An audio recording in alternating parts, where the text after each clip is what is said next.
Hello viewers, সবাই কেমন আছেন? ভালো আছেন আশা করি।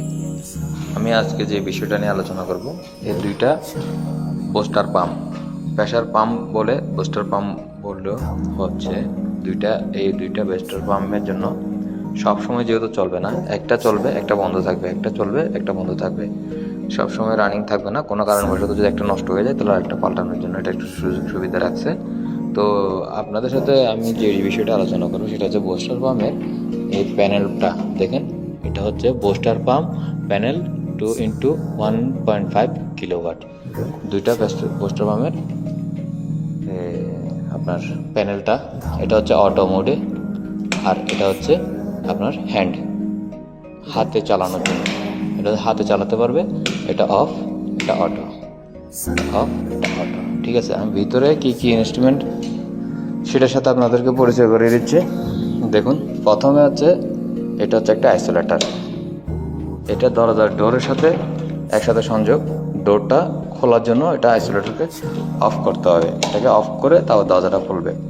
অফ করার আগে দরজাটা খোলা যাবে না। আপনার থেকে যদি চালু করতে হয় তাহলে হাতে ভেবে চালু করতে পারবেন। ঠিক আছে ভিউয়ার্স, এখান থেকে দুইটা লাইন এখানে ঢুকছে। এই দুইটা লাইন এখানে ঢোকার পরে 3 ফেজ কানেকশনটা আপনাদেরকে বুঝাচ্ছি। বরাবর এখানে দুইটা ম্যাগনেটিক কন্ট্রাক্টর আছে, দুইটা ম্যাগনেটিক কন্ট্রাক্টর চলে আছে। প্রথমে একটা আইসোলেটর, পরে দুইটা circuit breaker, MCB minimal circuit breaker. এরপরে হচ্ছে আপনার দুইটা ম্যাগনেটিক কন্ট্রাক্টর, এরপরে দুইটা ওভারলোড রিলের পরে আপনার কানেকশনগুলো দিক দিয়ে চলে আসছে দুইটা পাম্পের জন্য দুইটা কানেকশন। ভিউয়ার্স, আমি আপনাদেরকে আরেকটা জিনিস, এইখানে এই দুইটাকে টাইম নিয়ে চলার জন্য একটা বন্ধ থাকবে, একটা চালু থাকবে, একটা বন্ধ থাকবে, এইসবের জন্য একটা টাইমার ইউজ করছে। দেখেন এই যে এটা একটা টাইমার। এই টাইমারের মাধ্যমে আপনি একটা বন্ধ থাকবে, ধরেন 10 ঘন্টা এটা বন্ধ থাকলে 10 ঘন্টা যে পিনগুলো আপনার উঠা থাকবে সেই পিনগুলো লাইন একটাতে থাকবে, আর যেগুলোতে পিন নিচে নামানো আছে সেই পিনগুলোতে একটাতে থাকবে।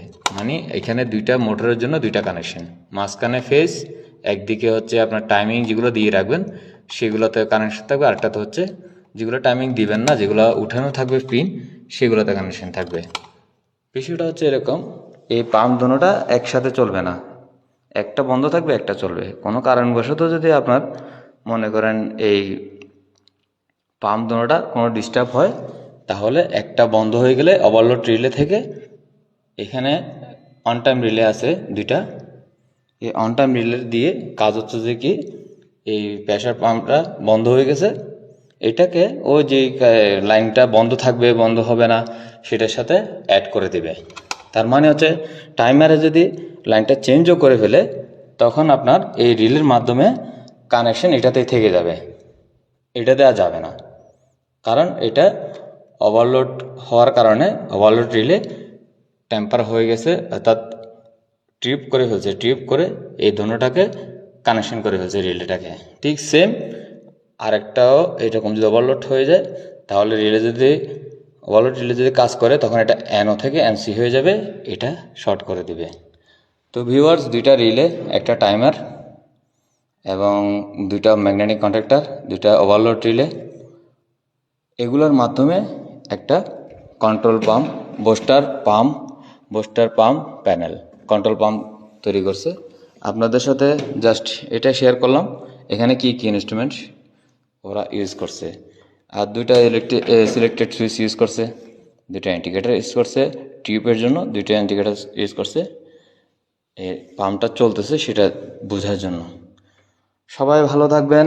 এটা সম্পূর্ণ ডায়াগ্রাম নিয়ে কোনো একদিন আলোচনা করব। অটোমেটিক যে ডায়াগ্রামটা, আমি আজকে সময় স্বল্পতার কারণে এখানে বেশি লং টাইম ভিডিও দেওয়া যায় না। আমার ভিডিও যদি ভালো লেগে থাকে সবাই লাইক শেয়ার করে দেবেন, কমেন্ট করবেন, জানাবেন কীরকম আরও কোন ধরনের ভিডিও দেখতে চান।